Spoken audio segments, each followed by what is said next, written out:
अस्सलाम वालेकुम। अब्दुल गफ्फार अपने YouTube चैनल पे आप सबको खुशामदीद कहता है और आज की वीडियो में बहुत सारी अपडेट्स जो इंटरनेशनल और पाकिस्तान क्रिकेट से आपके साथ शेयर करूंगा। पाकिस्तान सुपर लीग के जो सीजन 5 के बकिया मैचेस हैं उनके डेट का जो है वो फाइनल एक डिसीजन कर लिया गया है सब्जेक्ट टू कोविड-19। इसके साथ साथ आईसीसी के नए चेयरमैन कौन हो सकते हैं, इसके हवाले से एक बड़ी जो एक्सक्लूसिव डिटेल है वो आपके साथ शेयर करूंगा कि पाकिस्तान क्रिकेट बोर्ड भी किसको सपोर्ट करेगा और इंटरनेशनली कौन वो बोर्ड है या उसकी शख्सियत है जो इस रेस में सबसे आगे है। इसके साथ साथ जनाब ग्रांट फ्लावर ने एक बड़ा इंकशाफ कर दिया कि यूनुस खान जो कि पाकिस्तान टीम के मौजूदा बैटिंग कोच हैं, उनका एक दफा उनके साथ किसी बात पर जब तकरार या बहस हुई तो यूनुस खान ने जो छुरी है वो जो है वो उनकी गर्दन पर रख दी थी। तो ये बहुत ही अजीब किस्म का क्लेम है, लेकिन इस पर जरूर मैं आपके साथ बात करूंगा। और इसके साथ साथ आपके इल्म में है कि जो पाकिस्तान क्रिकेट बोर्ड है उसने क्लब क्रिकेट पे जो है वो डिसीजन मेकिंग की है, डोमेस्टिक क्रिकेट पे डिसीजन मेकिंग की। उस हवाले से भी कुछ डिटेल आज के प्रोग्राम में आपके साथ शेयर करूंगा। लेकिन सबसे पहले शुरुआत करते हैं पाकिस्तान सुपर लीग के हवाले से। और पाकिस्तान सुपर लीग की जो गवर्निंग काउंसिल है जिसमें पाकिस्तान क्रिकेट बोर्ड और फिर पाकिस्तान सुपर लीग फ्रेंचाइज के जो रिप्रेजेंटेटिव हैं वो शामिल हैं। तो जनाब मीटिंग हुई, बहुत ही जबरदस्त मीटिंग थी और मौजूदा हालात में आप एक्सपेक्ट कर सकते हैं कि काफी चीजें हैं जिन पर आर्गूमेंट्स हुए होंगे, जिन पर बहुत ज्यादा डिटेल में बहस हुई होगी। इसके साथ साथ बहुत सारी चीजें हैं जिनको तय करना है। जनाब कोविड-19 ने तमाम ही चीजों को जो है वो इस पर जो है वो ऊपर नीचे कर दिया है और कोई भी चीज हतमी नहीं है।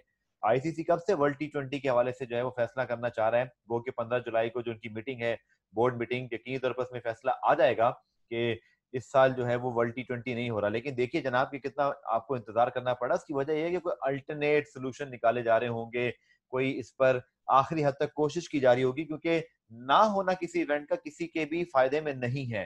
तो पाकिस्तान सुपर लीग फ्रेंचाइजेज और पीसीबी ने मिलकर ये आज ऑफिशियली फैसला कर लिया है कि पाकिस्तान सुपर लीग 5 के जो बकिया मैचेस हैं वो नवंबर में ही होंगे। 4 मैचेस होंगे, 3 प्लेऑफ, एक फाइनल। यानी कि वो जो पीएसएल 5 के जो प्रीवियस अगर आपको याद हो तो 2 सेमीफाइनल एक दिन में होने थे, जिस सुबह जो है वो इस लीग को पोस्टपोन किया गया था और उसका फाइनल फिर अगले दिन लाहौर में ही तय था। लेकिन अब पाकिस्तान सुपर लीग फ्रेंचाइजेज और पीसीबी ने मिलकर फैसला तो कर लिया है कि 3 जो है वो प्लेऑफ्स होंगे, जो कि पीसीबी और पीएसएल का हमेशा से एक शेड्यूल रहा है। उसके बाद बेस्ट टीम जो टॉप 2 टीमें होंगी उनका फाइनल होगा। लेकिन जनाब इतना आसान नहीं है। कोविड-19 की जो सूरत हाल है उसके पेश नजर बैकअप प्लान या जो एक मुतबादिल प्लान है उस पर भी सोचा जा रहा है। शायद ये मैचेस यूएई में हो सकते हैं, शायद पाकिस्तान सुपर लीग जो है वो किसी आने वाली होम सीरीज जो पाकिस्तान अगर कराता है शायद दिसंबर, जनवरी, फरवरी, कहीं भी जब मौका मिले तो उसके साथ लिंक कर लिया जाए। लेकिन ये चीज बहरहाल बहुत ज्यादा इस पर जो है वो एम्फोसाइज किया गया है कि जनाब जो लीग है उसका विनर ग्राउंड में जो है वो उसका फैसला होना चाहिए, बजाय इसके कि हम कोई यहाँ पर विनर अनाउंस कर दें, जो कि इस वक्त ऑब्वियसली किसी तरह भी उसकी ना कोई पीक बनेगी Multan Sultan world the table toppers. लेकिन इस वक्त पीसीबी या पीएसएल फ्रेंचाइज का फिलहाल कोई इरादा नहीं है। लेकिन जो हालात हैं कोई चीज हतमी भी नहीं की जा सकती। यूएई और श्रीलंका में हालात हमसे बेहतर है। माइट भी ये दोनों जो वेन्यूज हैं, ये ना सिर्फ पाकिस्तान सुपर लीग बल्कि आईपीएल और बल्कि पाकिस्तान की आने वाली जितनी भी क्रिकेट है उसमें शायद ये दोनों वेन्यूज का आप आगे चल के डिस्कशन बहुत ज्यादा देखेंगे। तो जनाब ये थी पाकिस्तान सुपर लीग के फ्रेंचाइज मीटिंग की अंदरूनी कहानी। और यहाँ पर काफी चीजों पर जो है वो बहुत ज्यादा इस पर डिबेट हुई। और आप देखेंगे कि जिस तरह मैंने बताया है इससे बहुत ज्यादा बढ़ के चीजें आपको अखबारात में शायद कल या परसों सुनने को मिल जाएंगी। लेकिन अच्छी चीज ये है कि याद रखिएगा कि पाकिस्तान सुपर लीग क्या कभी भी कोई ऐसा स्टेज नहीं आया जैसा कि हमेशा रिपोर्ट किया जाता है कि जनाब बहुत डिफरेंसेस हो गए हैं, लीग को खतरा है और बहुत ज्यादा इख्तलाफात हो गए हैं। जनाब 6 फ्रेंचाइजीज हैं, पाकिस्तान क्रिकेट बोर्ड है, एक ऐसी लीग जिसमें अभी तक प्रॉफिट नहीं आया। याद रखिए इन तमाम फ्रेंचाइजीज ने बड़ी कुर्बानियां दी हैं, इन्होंने बहुत ज्यादा पैसा इन्वेस्ट किया है। इसके साथ साथ पाकिस्तान क्रिकेट बोर्ड का क्रेडिट है कि उसने अच्छी एक गवर्निंग की है। तो जनाब डिफरेंसेस रहेंगे, उसमें चीजें इंप्रूव होंगी, निगोसिएशन होंगे, लेकिन कभी भी ये मैं बड़ी गारंटी से आपको कह सकता हूँ कि कभी भी कोई ऐसा स्टेज नहीं आया कि जहां किसी फ्रेंचाइज ने कह दिया उन 6 में से किसी एक ने भी कि हमने जनाब नहीं अब इसका हिस्सा रहना, या कभी पीसीबी ने किसी को कहा हो कि हम आपको टोटली आउट कर रहे हैं। ये जरूर हुआ है, जैसे आपको याद होगा मुल्तान सुल्तान की जो प्रीवियस मैनेजमेंट थी, ऑब्वियसली उनके साथ जो भी हुआ वो एक ज़ाब्ते की कार्रवाई हुई थी, लेकिन जब तक रूल रेगुलेशन तमाम फ्रेंचाइज फॉलो कर रही है, पाकिस्तान क्रिकेट बोर्ड और इन फ्रेंचाइज की बहुत यूनिटी है, बहुत ज्यादा ये एक साथ आगे बढ़ने पर यकीन रखते हैं। इसके साथ साथ जनाब, अगर मैं आपको बताऊं तो आईसीसी के चेयरमैन के हवाले से बड़ी जो है वो इस वक्त गर्मा गर्मी है। आपको पता है कि शशांक मनोहर ने जो है वो अपने टेन्योर पूरा होने के बाद इस्तीफा दे दिया, और भारत में जितने हमारे मीडिया के दोस्त हैं या उनका जो मीडिया है वो शशांक मनोहर से बिल्कुल भी हमें आखिर चंद महीनों में खुश दिखाई नहीं दिया। उनके मुताबिक शशांक मनोहर ने कभी भी बीसीसीआई या भारतीय क्रिकेट के मफादात का तहफुज नहीं किया। उसकी वजह यह है कि जब आपको याद होगा बिग थ्री का मामला उठा था और ऑस्ट्रेलिया, इंग्लैंड, भारत को इसका बड़ा चंग मिलना था, तो शशांक मनोहर बेसिकली वो शख्सियत थे जिन्होंने आईसीसी का चेयरमैन बनने के बाद इस बिग थ्री को जो है वो ऑफिशियली उसको रिमूव किया था। इस आइडिया को, इस पूरे डॉक्यूमेंट को हटाकर उन्होंने इसको बेहतर किया था कि जो दीगर बोर्ड्स हैं उनको भी उस आमदनी का हिस्सा मिलना चाहिए। ऑब्वियसली जो फाइनेंशियल स्ट्रक्चर किसी को सूट करता था वो कम हो या उसमें कोई किसी किस्म का रद्दोबदल हो, तो वो बोर्ड या वो मुल्क कभी भी खुश नहीं होगा। तो शशांक मनोहर इस वक्त विलन के तौर पर जनाब पेश किए जा रहे हैं। और आज तो निरंजन शाह जो कि बीसीसीआई के साबिक सेक्रेटरी हैं, उन्होंने तो यहाँ तक कहा कि शशांक मनोहर ने जो है वो इंडियन क्रिकेट को डैमेज किया, और जब वो इसके शीट या एवेल्यूशन करेंगे तो उनको दिखाई देगा कि उनकी वजह से भारतीय क्रिकेट को कितना नुकसान हुआ।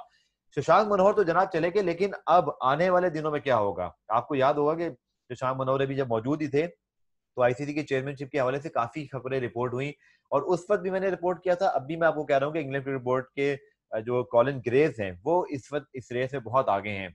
और लेकिन अब इसमें सबसे इंपॉर्टेंट चीज ये है कि भारत किसको सपोर्ट करता है, क्योंकि ऑस्ट्रेलिया और न्यूजीलैंड पहले तो जा रहे थे जनाब कॉलिन ग्रेव्स की तरफ, लेकिन मेरी इत्तला के मुताबिक बहुत ही इंपॉर्टेंट जो है वो डेवलपमेंट है कि न्यूजीलैंड क्रिकेट बोर्ड से वाबस्ता ग्रेग बार्कले जनाब, इनको जो है वो अब बहुत ज्यादा अहमियत जो है वो आईसीसी में दिखाई दे रही है। ये एक चेयरमैन के लिए बड़े मजबूत उम्मीदवार बन के सामने आए हैं। और इंटरेस्टिंग बात यह है कि ऑस्ट्रेलिया न्यूजीलैंड में से जब भी कोई एक दूसरे का उम्मीदवार लाते हैं ये लोग, तो सपोर्ट करते हैं।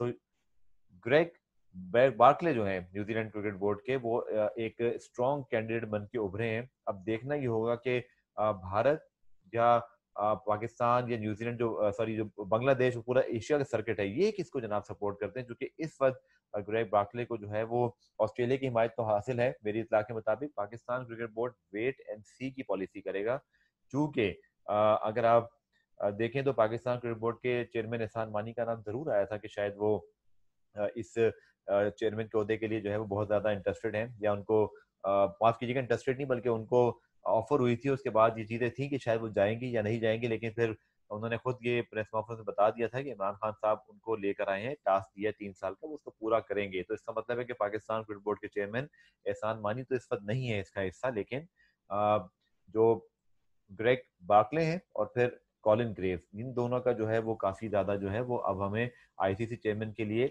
आगे जो है वो एक क्लैश होता जो है वो दिखाई दे रहा है। और ये बड़ा इंपॉर्टेंट मामला है आईसीसी चेयरमैन का इस मौके पर, जब कोविड-19 की वजह से आईसीसी वर्ल्ड टी20 is all set to delay for 2021, जो कि भारत मुमकिन तौर पे होस्ट करेगा 2022 में।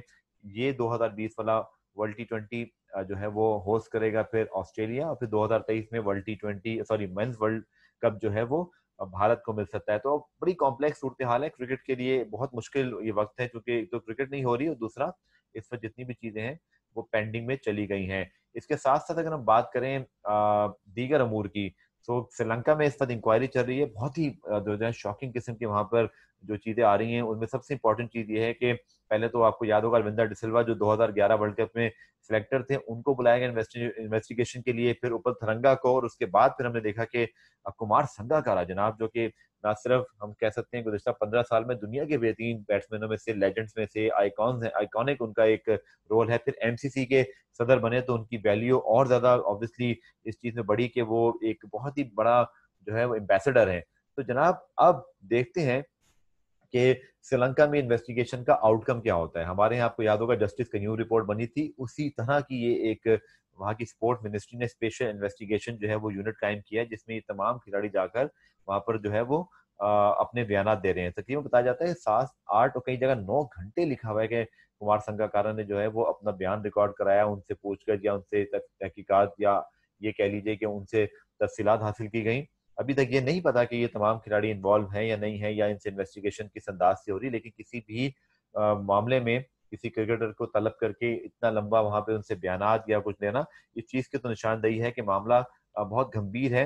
लेकिन जैसे श्रीलंकन मीडिया रिपोर्ट कर रहा है कि उनको बड़ा एतराज है इस सारी सूरत हाल पे कि 2011 का जनाब वर्ल्ड कप हुए हुए भी 8 साल 9 साल गुजर गए, अब सब चीजें याद आ रही हैं, वो भी एक मिनिस्टर के बयान के बाद, और वो भी किसी सबूत के बगैर। आईसीसी एंटी करप्शन यूनिट का इस हवाले से कुछ नहीं कहना अभी तक, ना बीसीसीआई ना श्रीलंकन क्रिकेट बोर्ड के किसी एंटी करप्शन के चीफ ने कोई सबूत ला के बात की थी। ये सारा कुछ जो है वो बेस बना है एक बयान के ऊपर जो श्रीलंका के एक स्पोर्ट्स मिनिस्टर ने दिया, और उसके बाद इस चीज की तहकीकात हो रही हैं। अब देखते हैं कि मामला कहां तक जाता है, और अब बताया जा रहा है कि शायद महिला जयवर्धने को भी तलब किया गया है। तो ये श्रीलंकन क्रिकेट की ये जो पिछले 15 साल हैं, ये बड़े 20 साल बड़े गोल्डन पीरियड रहा। अगर आपको याद हो 96 के वर्ल्ड कप जीतने के बाद भी उनकी जो बेस्ट जनरेशन है, जिसमें चमिंदा वास, मुरलीधरन, महिला जयवर्धने, कुमार संगकारा, और उसके बाद फिर बहुत सारे और टैलेंटेड प्लेयर भी है, समारा वीरा और दीगर जितने भी प्लेयर्स थे, ये सारे वर्ल्ड क्लास प्लेयर थे, बड़ी अच्छी परफॉर्मेंसेज दी गई।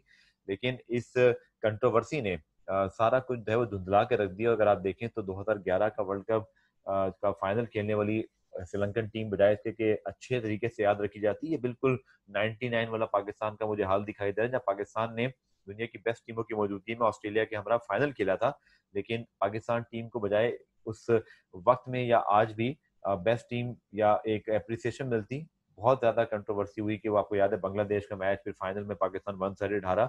लेकिन जो श्रीलंका की भी सूरत हाल मुझे कुछ ऐसी ही दिखाई दे रही है। तो जनाब ये है सारा मामला जो इस वक्त क्रिकेट के सारे जो है वो इस वक्त करंट टॉपिक्स हैं। इसके साथ साथ आपको पता है कि पाकिस्तान क्रिकेट बोर्ड ने क्लब और डोमेस्टिक क्रिकेट को जब से रिवैम्प किया, तो क्लब क्रिकेट पे भी जनाब बहुत एतराजात सामने आ रहे हैं। लोग ये कह रहे हैं कि ठीक है आप घर को ठीक करें, लेकिन पहले घर के हालात तो देखिए जनाब। तो लगता यही है कि जो वसीम खान है पाकिस्तान क्रिकेट बोर्ड के चीफ एग्जीक्यूटिव, उनका बैगेज तो यहाँ कोई है नहीं, ना वो किसी से मिलते हैं ज्यादा, ना वो सुना है कि नॉन स्टेक होल्डर से किसी तरह के रास्ते में होते हैं। वो अपनी टीम के साथ डिस्कशन करके इन चीजों को एग्जीक्यूट करते हैं। तो लगता यही है कि वो बड़े ही ब्लंट और क्लैरिटी के साथ फैसले कर रहे हैं कि पाकिस्तान क्रिकेट में सख्त फैसले करके कैसे आगे बढ़ना है। अब जनाब जहां पर पहले से लोगों को आदत हो गई हो, उनका रोजगार या धंधा चल रहा हो किसी भी अंदाज से, तो ऐसे में अगर कोई शख्स आके उन सबको डिस्टर्ब करेगा, जब कोई इदारा अपनी पॉलिसी चेंज करेगा तो तकलीफ तो होगी, रेजिस्टेंस भी आएगी।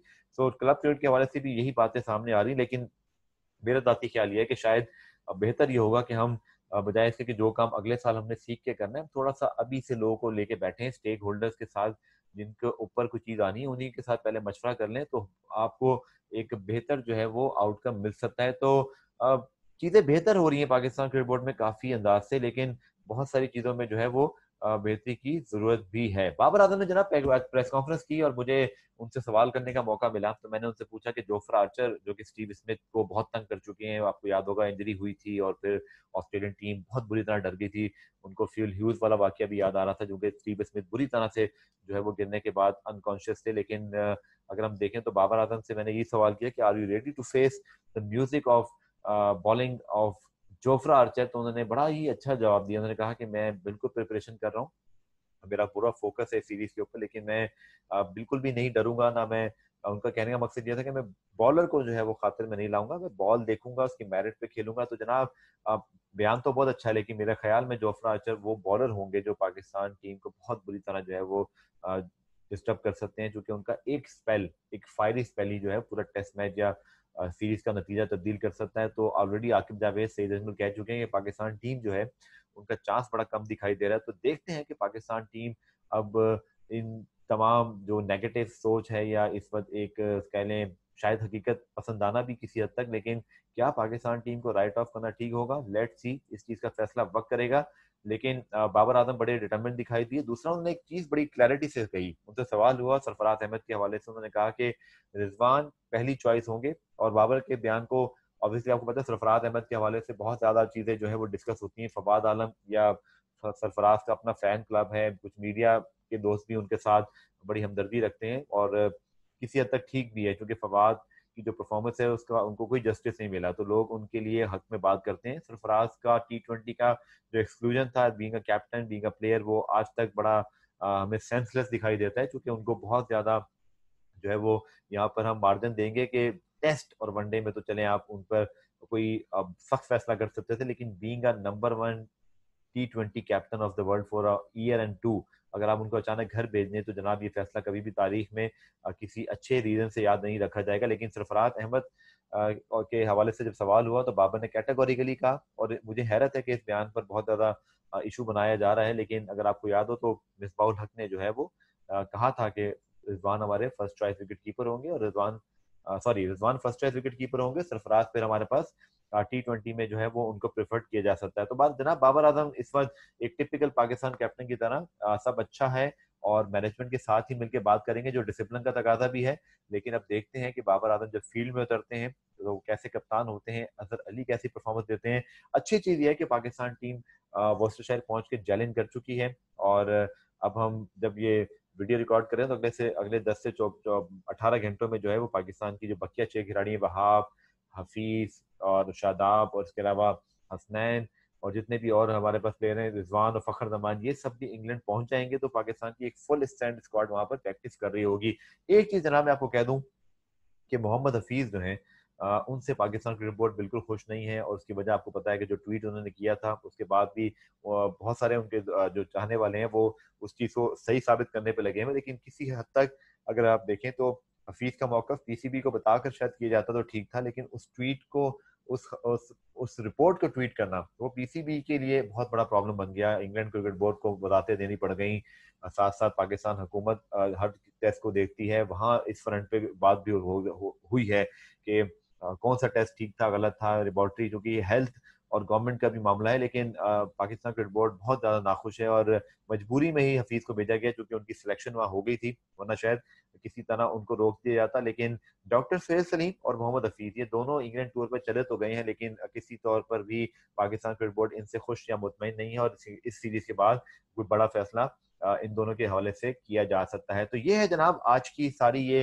अपडेट्स। आप मेरे पेज को सब्सक्राइब करके बेल आइकन दबाना ना भूलिएगा। अपने सवाल जरूर भेजिए जनाब, ये वीडियो सिर्फ आपके लिए होती हैं, और जिन लोगों ने मेहरबानी करके वीडियो के आखिर तक पहुंच गए हैं तो भाई ये आप सबका चैनल है। आप मुझे कमेंट्स में जरूर अगले एपिसोड के हवाले से, इंटरव्यूज के हवाले से अपनी सजेशन, अपनी कोई आपकी विश है जिनको इंटरव्यू किया जाए या कुछ सवालात हैं, जरूर भेजिए।